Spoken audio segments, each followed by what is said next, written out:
Is your vehicle stopping like it should? Does it squeal or grind when you brake? Don't miss out on summer brake deals at O'Reilly Auto Parts. O'Reilly Auto Parts. You're listening to the Archaeology Podcast Network.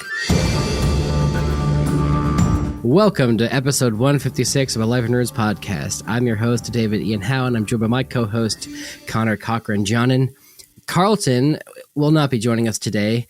Dr. Carlton, Shield Chief Dr. Gover, is in the Dominican Republic, I think on a field school. Yeah. Doing like underwater archaeology, something that he doesn't have really any experience in, but one time. And he's teaching it now, which is really cool. That's how archaeology works.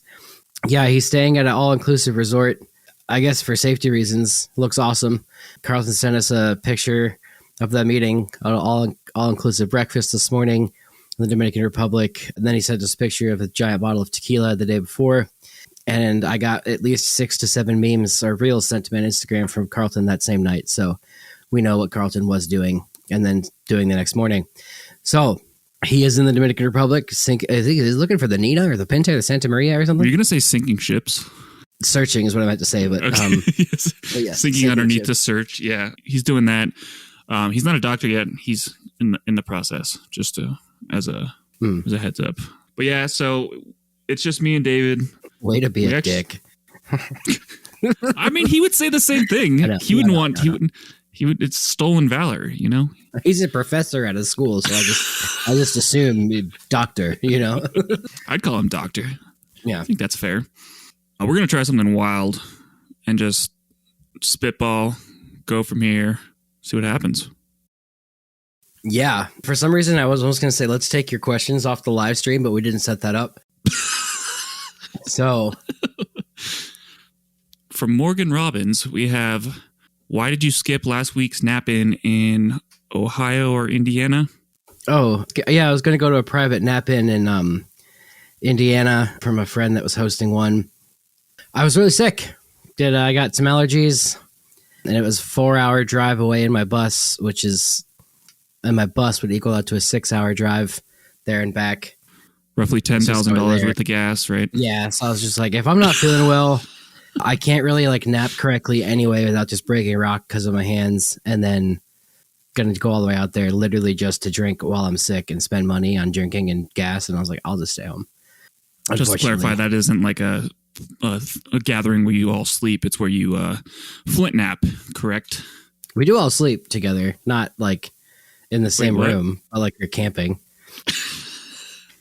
But yeah, no, in a healthy, like modern, secure sexuality way, like some guys bring their wives. Like, nice. I'm taking this a little deeper, but yeah, some of them may be gay. I don't know. They haven't told me. I can't. It's not for me to know. I'm not. I've tried. What? Not there. but good to know. Good to know. What does that consist of? Like, what do you guys do? Do you just hang out and flint nap, or is there like? Yeah, so a knapp-in is like, it's kind of cool because it's a very like ancient thing, I would imagine. You meet up with people who are also good at napping, which I mean, that was just kind of survival every day back in the past. But what I like about knapp-ins is that like normally in an archaeological setting, I'm taught napping by a teacher, like a professor in front of class. And like you read about it in the book and you get into the weeds of like, this is a tertiary flake with approximately 75% cortex and like, or 17% cortex, and then our primary flake has 75% cortex, I guess. But see, here you go, you get into the weeds. Flint napping is not that. Flint napping is taking a rock and directing the force to the rock to make sharp rock, make it pretty. And like you can learn all you want about like Hertzian cones and like fracturing and aurelian scars and stuff like that. None of that means anything. Like I don't remember any of that from Lithics unless I pull up my book. The way to nap is like to go learn from people who do it, who don't know those terms, because like people 100,000 years ago didn't know what a fucking Hertzian cone is. Like they obviously saw that effect when they were hitting it, but they didn't like put too much thought into it, I don't think. Because these people don't. And like they're good at teaching it. So like if you hit it here, like look, it'll feel like this and you'll know based on the sound. And yada yada. Because we come from like a theoretical perspective, whereas they have been practicing, and it's kind of more of an innate actually doing of the stuff, which is something I never really got good at. I could tell you about Hertzian cones and all that kind of stuff, but I couldn't make a biface. Yeah, and I kind of like walk in this like two worlds right now because I'm a better flint napper than most archaeologists. I think that just like generally like understand like stone tools.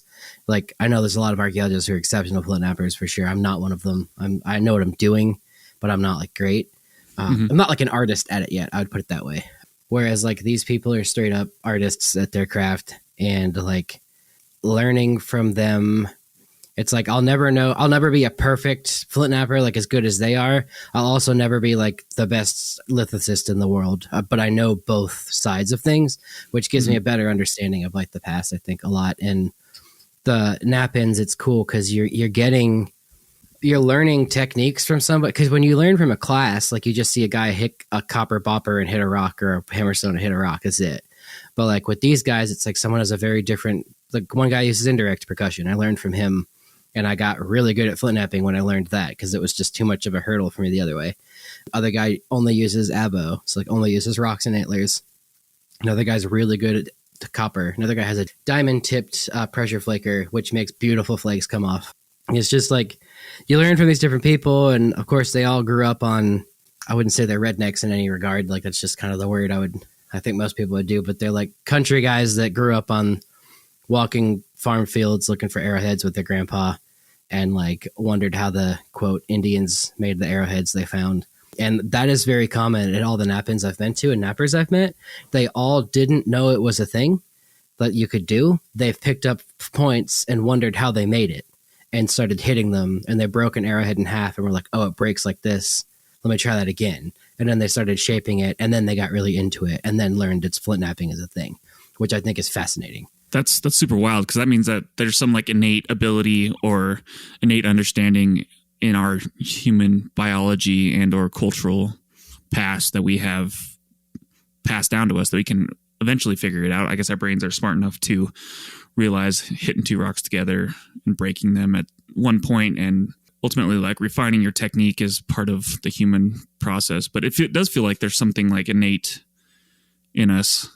I don't know. Would you say that, or do you think it's like, yeah, like I'm fidgeting with one right now. Like I like touching it and looking at it and the bumps that go over it. And yeah, it's like you can look at art and appreciate like the Mona Lisa. Like you can appreciate Van Gogh and be like, oh wow, that's an artist made that because you've been told that's a famous artist. But like oil painting is like, or watercolor is a very specific type of art form. Whereas like flint napping, it's a tool, but like everyone needed to use it. But it now is like, it takes a lot of art and skill to make them look good and like make them right, make them thin and make them functional. And I think everyone appreciates, even if you don't like arrowheads or like you didn't collect them or you don't care too much for it. I always notice when people who don't flint nap look at flint nappers, they're fascinated by it because it's like, it's just something so foreign, but it's cool. Yeah. Yeah, and there's some sort of artistic expression for all the stuff in the past. Like you can't assume that everything they're doing is functional. And I think you and Carlton kind of talked a little bit about this and the style versus function debate, where I think Carlton was eating food, so we apologize for that. It was a whole thing. But there is an artistic element to, I think, flint napping and projectile points. You don't go through these kind of super intense expressions and variations on stuff just for function. I don't believe. I don't know if do you feel differently about that? Like the variations of like point styles? Yeah, like it's not all functional point style. There's some artistic expression that occurs when creating a point. Yeah, I've also kind of like, I didn't get to touch on this in the style versus function debate too, but like there's style and there's function. So like this one I'm holding right here is serrated on one side and the other side it's not. It's just because I didn't finish it. So like somebody might pick that up later and be like, oh, look at this style. And like it's serrated on one side and sharp on the other, kind of like a Bowie knife is, or not a Bowie knife. Those like survival knives have a saw blade on their side. Yeah. But some people like physics or not, or hunting or not, might think like, oh, this will be more effective. And they just, it's a psychosomatic thing. Like I notice I'm playing Jedi Survivor right now and like, I'm like, oh, well, like if I wear these commando pants, like then I'm definitely like, I'm more powerful. But like it's just a skin on the pants. Like it's like I climbed and like hiked and fought like 18 droids to get this little fucking chest upgrade or armor upgrade, and like it doesn't do anything. It's just the effort you put into it. And I think a lot of flintknapping is that too, because a lot of people are just like, this looks cool, and like therefore it works better. I don't know what the word is for that, but we do that in everything else. Like you got your lucky sports jersey, or like I know like my neighbor's growing up when the superstition, right? Yeah, superstition. Yeah, like he would wear the same boxers on a home Yankee game, like the same color. He had to wear blue or something like that. It was the opposite of whatever the Yankees home colors are. Yankees home colors are white. Away is gray. Yeah, so he had to wear. Sorry, it was these gray ones he had to wear whenever they had a home game. Yeah, it was weird. But like the Yankees would win if he did that. Yeah. So there is like, so you think there's part of it is superstition and this looks cool and like human ingenuity too? I mean, they're just trying out different things. Yeah, I mean, like happens. The base really is the most functional part, like because how it attaches to the shaft or the dart or whatever, or the foreshaft. Mm-hmm. Or the antler that you're using it for a knife, but the rest of it just has to be sharp, like pretty much. I mean, the longer it is, the deeper it penetrates, I guess, but that's not always the case too, because you get very tiny ones. Yeah. And that's kind of what my thesis was about, but wrong. Well, I always thought it was interesting doing part of your thesis and the kind of how you attach the arrowhead to the foreshaft and the dart. It's kind of a super intensive process. There's a lot of getting glue, getting ligature or whatever you guys are using to tie it up. Is that a word? That's not a word. What? Isn't ligature? Isn't that like when you ligaments? I thought and you stuff? were trying to say literature. And I was like, What are you talking about? You're taking Shakespeare and you cut up in little pieces. I'm not sure, but that's the word does sound familiar. Okay. Ligature? Ligature. Yeah, it's whatever, ligaments, etc. to tie it up. It's like a really intensive process. Yeah. But it does an excellent job. I think most of your points didn't actually break completely off from the foreshaft, right? No, not all of them. Just the smallest ones broke pretty good. And the biggest ones kind of preserved all right. So the rock is like the weak point, or at least because it's taking the brunt of the impact. That, or I think the biggest ones just didn't penetrate well. Like the tips kind of stuck there. Yeah, that's probably the case. Yeah, well, if you're interested in penetration studies, make sure and read. Isn't Pettigrew coming out with something soon, hopefully? Yes, I think his comes out soon. Yeah. I like knapp-ins because you learn a lot from people. You learn like what their version of like, it's all that they understand Hertzian cones, and they understand like they know the history of it. Like I learned from this guy who learned from Francois Bordeaux or something like that, and like they can tell that stuff, and they watch all the YouTube videos of like knappers, and we all know like, oh, you've seen Paleo Man Jim, like the guy on YouTube, and like, oh, he hasn't posted in like 8 years, like what's up? And like, I don't know, I heard his wife died, and it's like little things like that, but we don't know that, we're just making that up. Or like it's just a rumor. It's like one of those things, but like everyone's like, oh, I learned under just name like my friend Jake Webster learned from Donald this guy Dust. Donald Dust. No, I mean, I would say Donnie is my main teacher, but Ed Mosier. And like he would say Ed Mosier over and over again as if I should know this like archaeological name. I was like, Ed Mosier. And he's just some dude that works in Indiana that also just flint naps because he loved it as a kid. And like doesn't have any archaeological workout or anything, just flint napper. And it's just one of those things where it's like, it's kind of like a piano teacher or a guitar teacher. Like, oh, I worked under this guy. And it's like, okay, well, I don't know who that is, but he's probably fucking great. Like pedigree kind of stuff. Yeah. And like the dude can bust out a Danish dagger in like 2 hours. It's pretty crazy. And a Danish dagger, if you guys are listening, look that up. It's probably, if you can make that, you're a flint napper. Like, you know what you're doing. They're very hard to make. And it's a Bronze Age or Copper Age. Let's say Copper or Bronze Age Danish like knife that was made to look like a regular just like knife at the time. Oh, but a Danish dagger, they made stone knives to replicate that, and they're like, it's just prowess. There's no real function to it. Yeah, they can stab things, but like there's no need to make a knife out of stone that good when you could just make it out of copper ore. Holy shit, man. Yeah, and I watched the guy bust one out with a giant moose billet in like 2 hours. I mean, the flaking on that stuff is just gorgeous. And then like the stitching on the handle. Yeah. Oh my God. Yeah. And like the variation in like the thickness that you have from the handle to like the actual point itself is wild. And like he prints out a paper cutout of what that should look like, puts it over the rock, and occasionally like puts it back over the rock to see like where he's at with it. And then he makes it perfectly. I'm like, damn. And he told me like he picks up a rock. This is Ed Mosier. He picks up a rock and he knows like what he's making out of that. Like that's a Clovis point. That's an archaic fluted or an archaic notched. That's a turkey tail. He just knows. Like he sees it in there and he'll make it there. I don't do that. I just like, I'm like, oh, maybe I'll shape it into something. Yeah. That's wild. He's like, yeah, he's like, it calls to me and I'll do it. And I'm like, damn, dude. Like a shit like that you don't learn in archaeology class. Yeah. No, not at all. I mean, you get what, one day of where, Alex Crabe will teach you that, or Bob Kelly will teach you that. It was like one simple day, and you kind of hit some rocks together for like an hour. And then we're supposed to understand their archaeological record based on that. And then I'll post about like how to identify sites based on flakes and stuff like that. And I'll get archaeologists that message me like, well, that's not like a tertiary flake is banner. And I'm like, I don't give a shit. A tertiary flake is the smaller flake with less cortex on it that falls off when you're in later stage reduction. Then, early stage reduction and late stage reduction, just put it on a spectrum. There's no need to make 3 specific little things and get into the weeds and be like fucking Damien and be like, oh, well, this one's like that. And I'm like, no, you don't need to do that. Like, just. I think Damien's lost faith in the debitage analysis, though. Good, he should.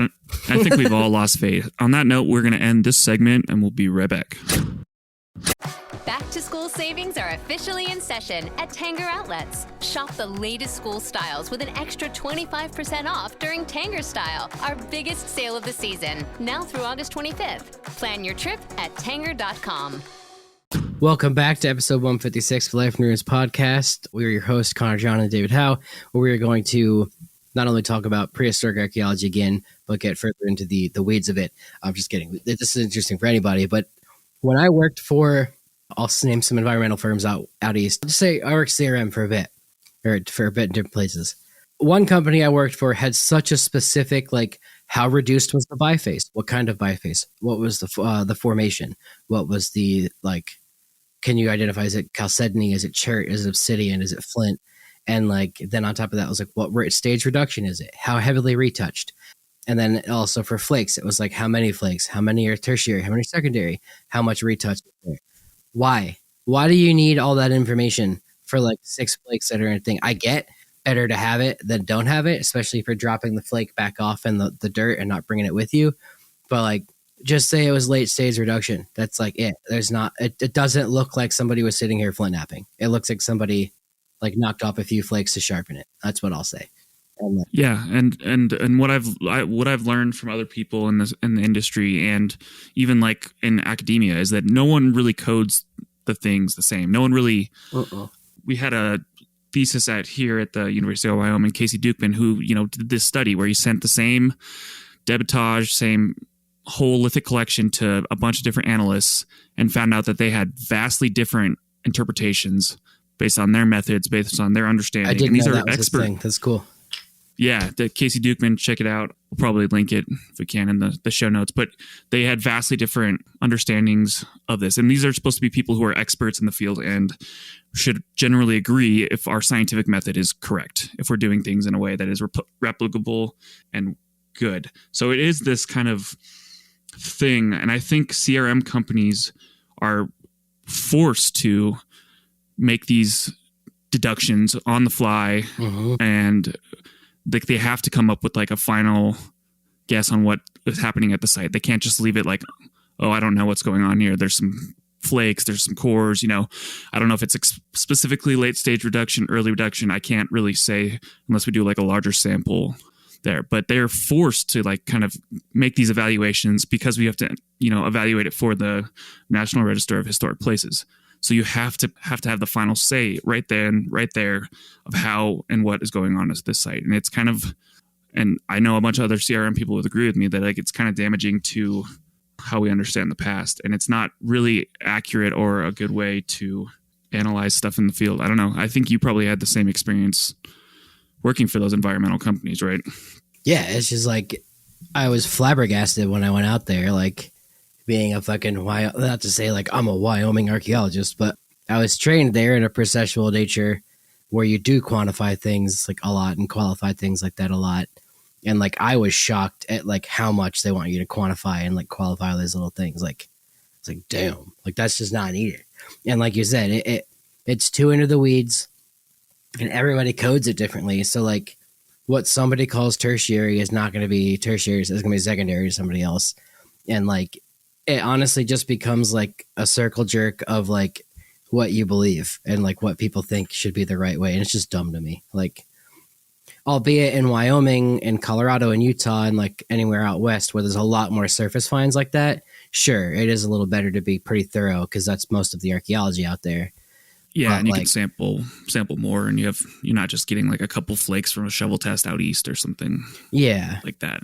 And out east too, when you're doing like historic archaeology, it's like I've seen it too. It's like what kind of brick? It's red brick. But what kind of brick? Is it wattle daub? Is it like clay fired brick? Is it hard fired brick? What era? What year? Like I don't know that shit. Especially if I'm like if you went to school for historic archaeology and you got a job doing historical archaeology CRM, you're gonna know that stuff a lot more. You're gonna know a lot more about like Eastern ceramics and like colonaware and Spanish ceramics and English ceramics. But like I don't, coming from out there, but I'm also put into that same job sometimes. And like, I can tell you it's historic ceramic. It's like, it's China or it's porcelain. Like I can tell you that. Yeah, you're forced to as like a tech to kind of be a master of none, decent at all or whatever. I don't know. You know, it's just, and I think it comes to the role that you're forced to play as a CRM archaeologist, project director, or PI, is you have to make management decisions on the fly as you're going. You're like, we have to protect this site. This is going to be impacted here, so I have to argue this, and it has to be protected. And I have to have very specific arguments about why this happens. I have to put 2 shovel tests in. I have to figure out if there's deposits, etc. You're kind of doing this within maybe like 20, 30 minutes of what you're given at a site. Mm-hmm. And then you're forced to like, oh, this is exactly what's going on here. I understand it perfectly. When we really don't. We're just sampling and we have like a little understanding of what's going on there. Like if we really want to get into it and understand what's going on at sites, we have to do data recovery or more intensive augering. We're not given those luxuries as CRM professionals. You're kind of forced by clients, forced by even your own company at time to get things done and to make these quick decisions.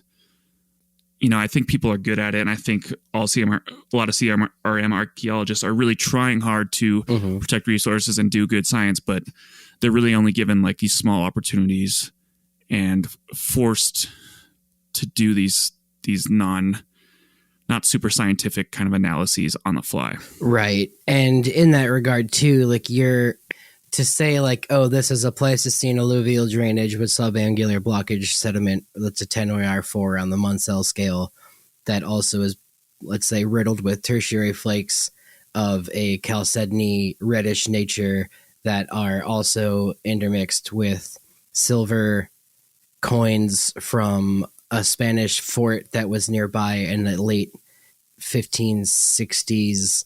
And I'm just naming things off here that are like made with, let's say, El Castillo style brick molding, which comes from Cordova, and like just shit like that. You have to say that kind of stuff because when you write the report trying to tell Walmart not to bulldoze this land down, you want to make it sound good as to why you want to keep it. I get it. But also, it's a fucking brick wall built by colonists. Wouldn't you know anything more about that? No. Like, that's like, do we keep it or not? I'm assuming you're going to keep it because it's made by fucking white people. But we'll like not, I don't know how it works out east. Yeah. Well, in prehistoric stuff, like there's, and it's really interesting because you can make arguments for eligibility and protection kind of in 4 different things. They have the 4 different, what are they called? I don't remember the A, B, C, and D. Yeah. They're eligibility requirements. Yeah. Yeah. So you can argue, I don't know, have this on the top of my head. It's associated with like an important person. It's actually taped to the inside of my field bag so I can say it to people. I can't remember it off the top of my head. So I think A is a but again, person. It's interpretation to people too. But anyway, keep going. Yeah. Yeah. A is person, place, thing. It's important in history. B isn't it the works of a craftsman or like a very unique style? style rings a bell, yes. Or like technique. Yeah. It's like a good representative of the style. And C is associated with historic events. I mean, they might not be in this order, but it's important people, important events, and important like stylistic and stuff. Like a good representation of that culture. Yeah. Yeah, exactly. And then D is what most prehistoric stuff is potential for research or potential to give information about the past. And you're not going to very often argue prehistoric sites for A, B, or C. They never happen. And they always have to fall under D. So it's very subjective. It's really interesting. Yeah, very subjective. And I think you could argue very easily that it's biased towards historic stuff and giving them more options to do that. For sure. And like that was a pretty apparent thing with Trump's wall, which apparently most of it's been built under the current administration, which is funny to me, but just all stupid. It was rerouted, like the working of it a lot, like the route around historic European cemeteries, but it was blasted through native land or like native potential archaeological sites. But is it a result of the institutions being colonists and racist saying, fuck it, it's just a Native American site, go through it? Or is it kind of just like, to people who know nothing about archaeology, that looks like a pile of dirt with some rocks in it. That looks like a building. Like, we need to go around it. And like, it's hard for me and you, we're sitting here screaming when we see that shit happening, because it's like, there is potential for research there, like especially Absolutely. right there at the border, but like, or along the river. But I don't know what to tell people sometimes. Yeah. It's hard to make that argument when you can't see it as much, like you're saying, on the landscape like you can European stuff. Like, it's always going to be fundamentally difficult unless you find this beautiful horizon, or if you run into human remains. Like you're fighting an uphill battle to protect anything that is pre-contact, whatever the term is these days. I'm probably using the wrong term, but whatever. Pre-contact, prehistoric, indigenous, whatever it is, it's really hard to argue. And you have land managers with different agencies who will fight against you when you try to call stuff eligible and deserving of protection. So you, as a CRM archaeologist, are like placed in between a BLM or like a federal archaeologist and a proponent who wants to build stuff there. And you have to try to argue to both of them that you should protect this site. So you're fighting in between them, and then your proponent wants you to get stuff done and at a certain time frame, and the BLM person also kind of wants to push it through, or the U.S. Forest Service, whoever it is, wants to push it through. So you're stuck in this like middle ground. You're trying to protect resources, but you're also being pressured by both federal archaeologists and your proponent to get stuff done. Yeah. And when I was monitoring this fall, I should say, in Colorado, the bulldozer crew that I was with, like, you're not supposed to stand with them all day and talk to them, but you're doing nothing for 8 hours, so you end up talking. And like, I pretended to be this like conservative Christian Trump guy for 3 weeks talking to this guy, and it was really fun. Like, I had my whole life made up, and like him and I were best friends. His opinions on things were wild, but like he ended up opening up to me, and he started crying at one point about his like girlfriend that got hurt in a car accident because of his DUI and stuff. And I was like, this guy has never opened up to somebody in his life. Like, I feel bad, but like, I was there for him. Just, it wasn't David, it was Chris. But like, my name was David on my tag, but like, I, come up with different lives for these people, but, cause I don't want them to know who I am. Anyway, his car, he can't drive because he clearly had a DUI. His license was taken away. This is your tax money here too. There's the dozer guy who runs the bulldozer and that flattens the flat land so they can build like a power tower there, like a big like tower. Transmission line, yeah. A giant like electric pole, put it that way. And you got to flatten the land. I have to watch him to make sure no sites come up or no stains or features or bones. He has a guy who's out there who literally has to stand in front of the dozer and wave and tell the dozer, keep coming, even though the dozer can see on the computer on the front of his little thing where he is. He's paid for this. He's paid, I think, $15 an hour. Not great, but he's paid a lot for it. This is because he's constricted. Yeah, because he's constricted to the pad. Like there's very strict laws of where they can disturb, and that's part of it. Is that guy has to like say, "Hey, you're at the edge of what we've determined is the pad. You got to back up, and you have to, or direct them as such." That's his job. Yeah, and then there's a guy who goes out there with a track hoe and Samson. I'm getting to the weeds of this, but the point being, he's out there to do that job. That the spotter's there to do his job, and I'm out there to look for stuff. And occasionally, I have a partner or there's a paleontologist with me too. He couldn't drive, and the bulldozer guy, had got him the job and said, "Come on up to Colorado. I'll get you a job this summer. Get your life straight." And he was like, "Cool." He's like a family friend, and like he would yell at him and lay him into every day. It was kind of funny. But anyway, they seem to have a history, and at the end of the day, like. I had the truck because I have to have my equipment in there to like monitor stuff, and like I need to have my food and my water and stuff.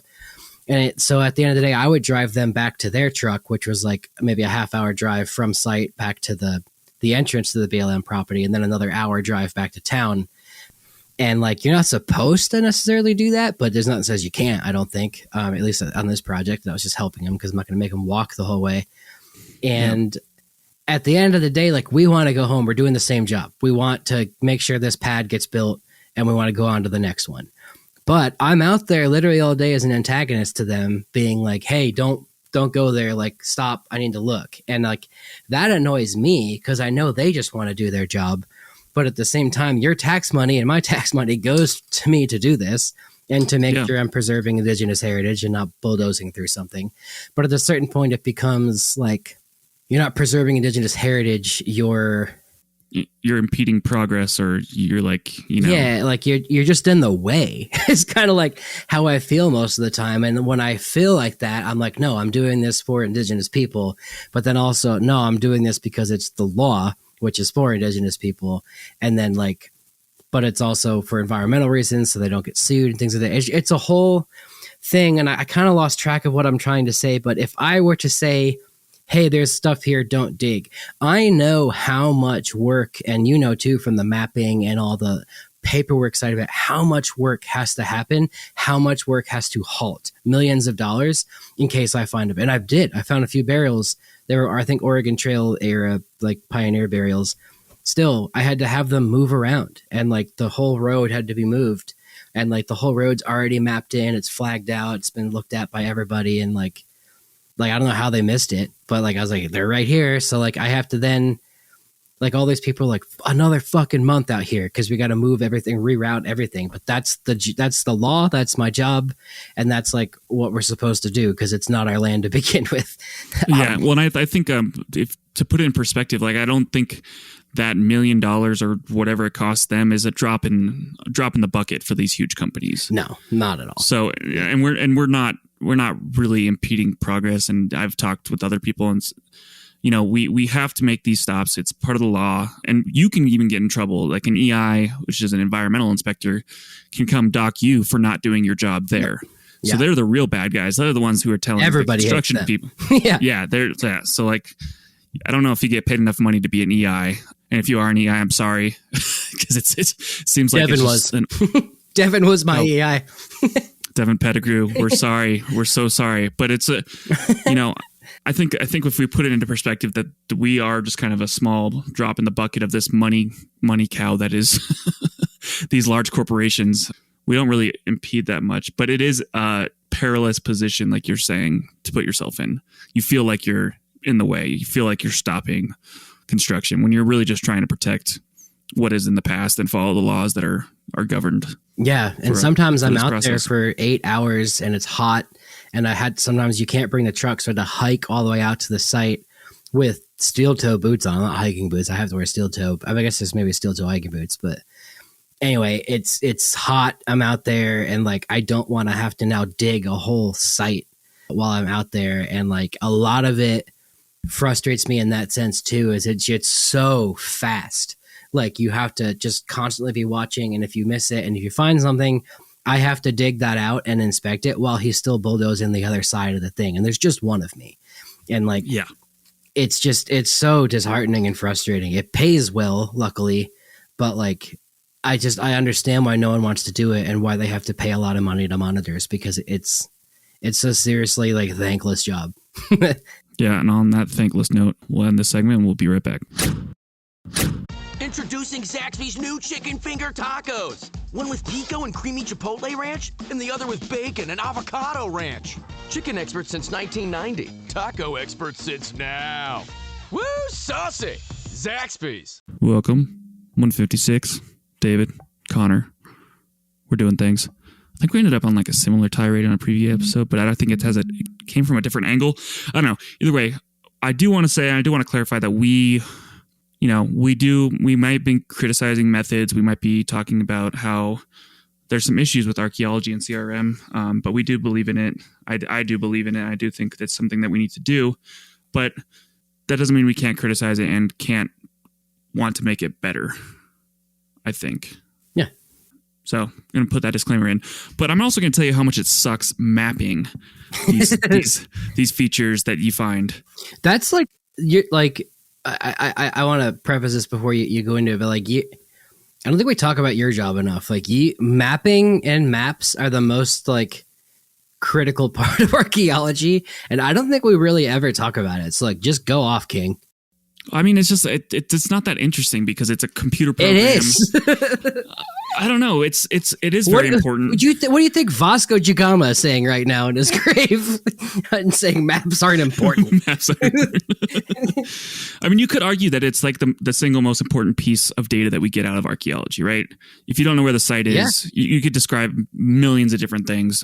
You wouldn't know where it is. It's the location in space is huge, and that's something that we are constantly dealing with at my job. And I did a little baby rant about this on our rants and raves, but collecting accurate spatial location is probably the most important thing you can do at an archaeology site.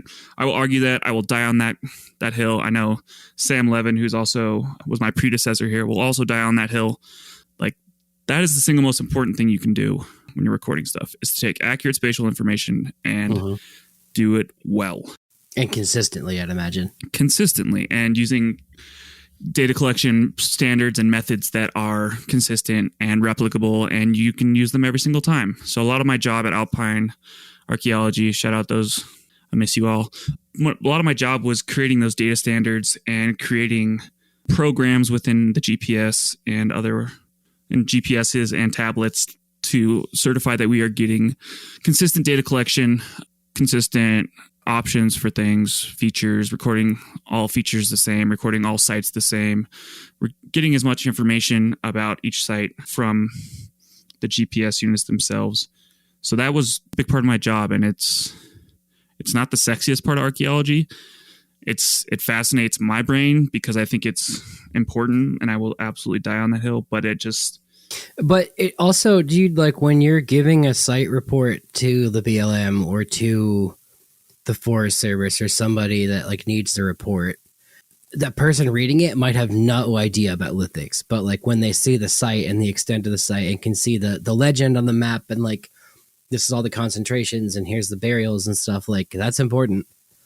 And, yeah, definitely. Yeah. And if you do, there's so many ways you can mess up GPS data and get incorrect stuff that it's a little harrowing. So you really have to do a good job of managing and creating standards and methodologies to record stuff. Because I mean, you could take a point in the field and then convert it into a coordinate system that doesn't match what you took it in, and then it ends up like a section away, and then you're giving the wrong information at the BLM. So there's a lot of stuff that you can potentially mess up. I see it on a regular basis. Like, you have to record things in the same coordinate system all the way through. Yeah. Does that make sense to you? Do I elaborate on that? I mean, please elaborate, but just the gist of what I'm getting is like consistency. Like, it's got to look good. Yeah. So if you record, coordinate systems are a way of just like marking our place in the world. You can do it lat long, which is a worldwide coordinate system.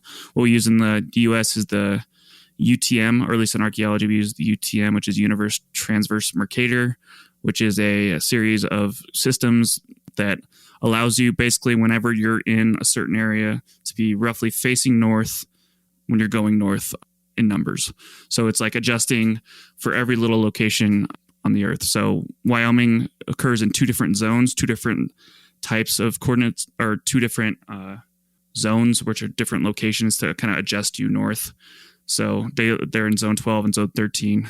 But if you record something in zone 12 and then record it as 13, you're like 1,000 meters away or something ridiculous. Wow.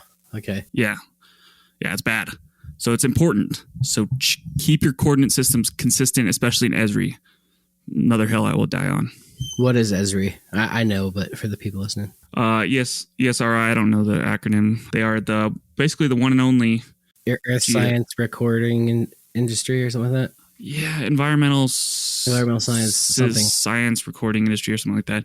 They are the dominant program for basically all GIS. I mean, I don't want to say it's a monopoly, but it's a fucking monopoly.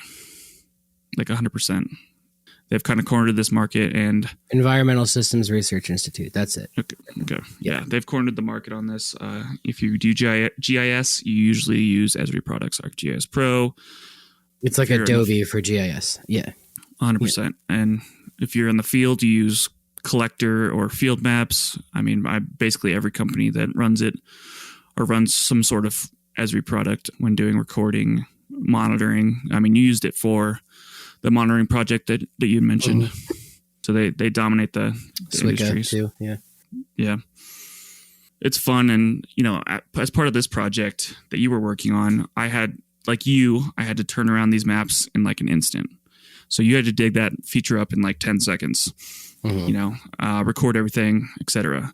I had to take that data later that day and get it back to create a map from it and send it off to the archaeologists at I think it was the BLM within 24 hours, which is insane. Wow.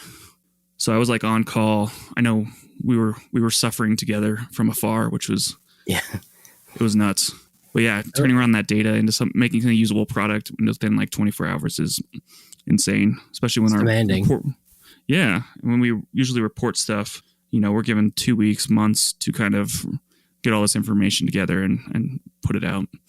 So it's hard on the GIS people as well. I know the field folks take the brunt of it, but I did slightly lose my sanity last summer because of this.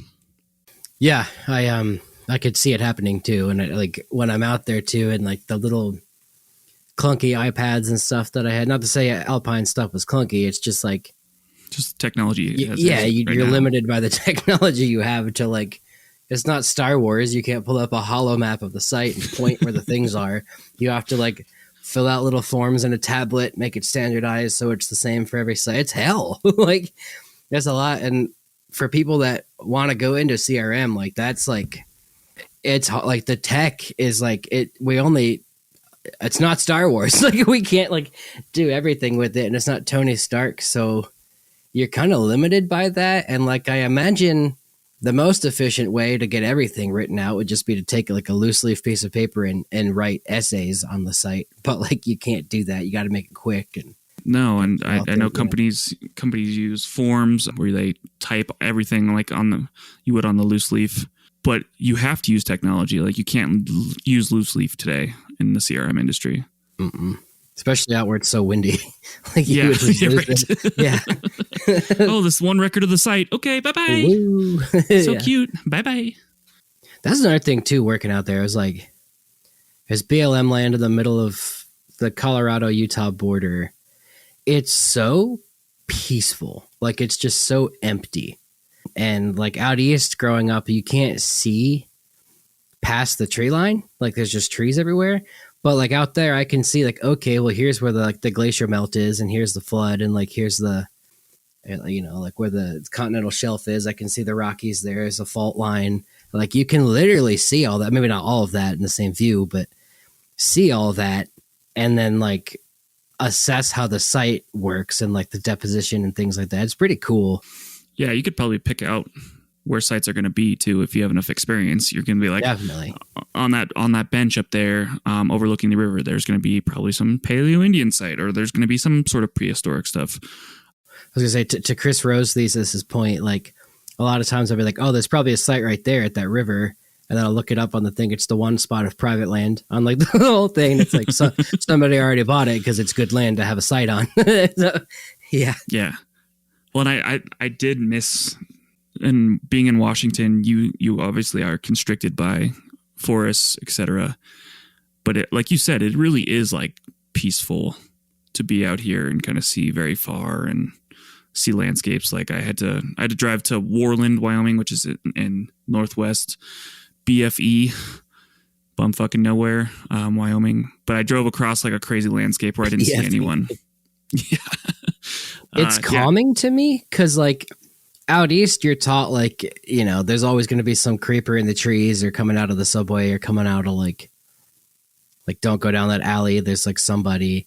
But out west, it's like when you're not in a city and you're just out there, like you're the biggest, meanest thing. That maybe there's a mountain lion, maybe there's a bear, but like you can see if a person's coming. Like maybe I'll eat my words and be like, oh, someone's in the tree ready to shoot me. Like that's always going to be a thing. But like, yeah, no, you're like the apex out there, and like I'm really not scared of things out there. Like I'll think about skinwalkers or like Bigfoot sometimes and get all like, oh no, like, oh, is it gonna get me? And then like you get like that psychosomatic, like your hair stands on end when you hear something, but that's just in your head.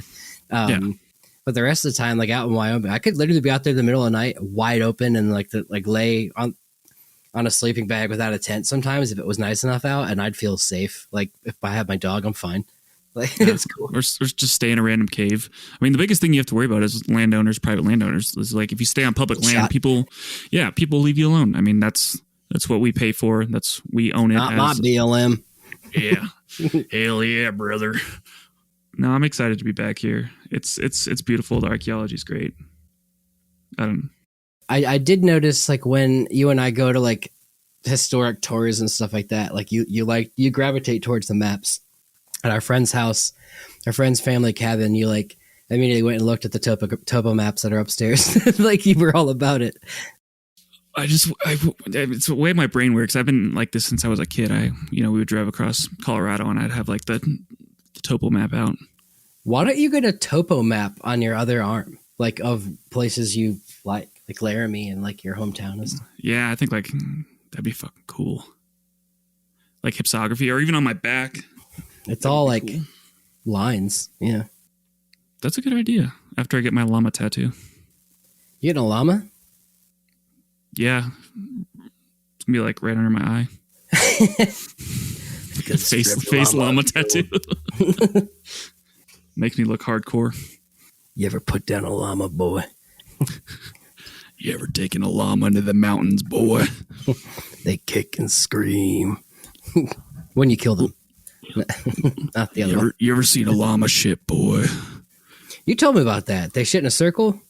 They're just like so awkward. They get up like on all four legs and they just look embarrassed as they just like stand. They're just like, yeah, don't look at me. It's because they know that we're judging them. Yeah, but they get the last laugh. Luckily they don't kick, they just spit. It's true. Camels are weird. Camelids in general are just that's crazy. Yeah. Weird. Well, adapted animals. Thank you all for listening to this podcast. Whatever happened in this last segment, I don't know. But yeah, I don't even know where I am. I think I know what happened. Jacob Arnson, our previous guest, texted us about sailing. Playing Sea of Thieves. If you guys haven't played Sea of Thieves, you're missing out. This podcast is currently sponsored by Sea of Thieves. A Pirate's Life for you. It's fun. It's a game. It's a pirate game. You can sail the ocean. There's like treasure maps. There's ghosts and skeletons that attack you, and like, but the main threat is other pirates on the ocean that also want to hunt you and steal your treasure. So you have to work. You got to sail. You have to move the sails. You have to raise sails. You got to turn the sails. You got to have food, you gotta have provisions, you gotta have strategies, and like you gotta play sharks instruments. Yeah, you can play instruments, you can get drunk. It's a very fun game, and it requires a lot of teamwork, so it's fun to play. Yeah, shout out remote, like distance video gaming in this generation. It's kind of nice. It's like the new way of socializing, at least for some groups of people. I was trying to explain to some people a few weeks ago, like that were asking me like about like, do you go out and hang with friends? I'm like, when I'm in person, yeah, like we always go to the bar, we hang out, we're like together all the time. But when we're not in person, like why would I go hang out with make new friends when I could just play video games with my other friends on the phone? Like, oh yeah, they're perfectly good friends. We're going to sell them. like what? No, just I can't see them, but you're seeing them in the game and you're interacting. It's so fun. Yeah, and it's the perfect way to keep distance. Like, I still play with my homies from Washington. Shout out Brendan and Steve the pirate. Yarg. That's fun. It definitely in COVID it picked up for us. I think we started playing a lot more because you were both in Colorado then. Yeah, and I was in the middle of nowhere. So, but it's great. On that note, maybe we should make a MMORPG archaeology game that we could all play sometime, all the listeners. But that'll never happen because it's just going to be grave robbing, tomb raiding. Actually, just make a BLM archaeology monitoring simulator. They do farming simulator, and every time the bulldozer comes back, he goes, "Bing!" and you get a point. And occasionally, it keeps going, and like it will compound like every day. Like, let's just say every hour of the game that you play, you get, let's say, $25 US, and every 8 hours, that's a whole day's work. And then you can take some of that money, and like the government takes some of it, and the state takes some of it, and then your retirement takes some of it. The who? The booze. The booze takes some of it. Let's just do per diem. And then like as the game goes, like while you stand there, like and like a little thing, like a little ghost bounces around your head. It's like, kill yourself. And you're like, no, don't do it. And you're like, hit A, quit. And you're like, don't do it. And you just have to hit X. Like it's the boss battle every hour, And like, as you play the game, the money that gets taken away kind of compounds in something called a 401k, but it's digital. And like, that's your life. And it's a video game. Well, and then if you find a feature, you have like a 2-minute time frame to like get it dug out. And it starts getting like playing like intense music. It's like boom, boom, boom. And at the end of every 8-hour game session, you have to then write a perfectly worded reason why what you did that day was worthwhile and worth keeping. And if one word or thing is wrong in that 6-page paragraph you have to write, the BLM will say, no, sorry. And like it's very hard. Yeah, that sounds like something everyone's going to listen to. Oh, brother, this guy stinks! All right, we'll see you guys next week.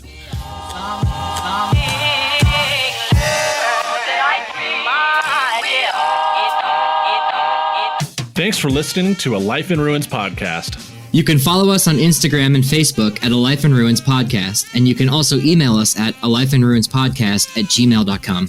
And remember, make sure to bring your archaeologists in from the cold and feed them beer. Connor, do you have a joke for us?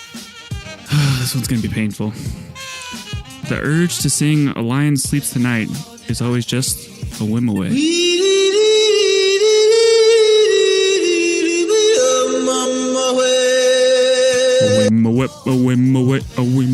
I'm fighting that demon right now.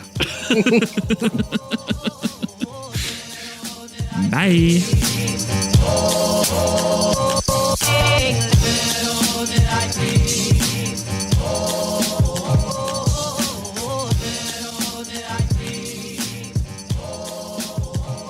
This episode was produced by Chris Webster from his RV traveling the United States, Tristan Boyle in Scotland, DigTech LLC, Culturo Media, and the Archaeology Podcast Network, and was edited by Chris Webster. This has been a presentation of the Archaeology Podcast Network. Visit us on the web for show notes and other podcasts at www.archpodnet.com. Contact us at chris@archaeologypodcastnetwork.com. Is your vehicle stopping like it should? Does it squeal or grind when you brake? Don't miss out on summer brake deals at O'Reilly Auto Parts. O'Reilly Auto Parts.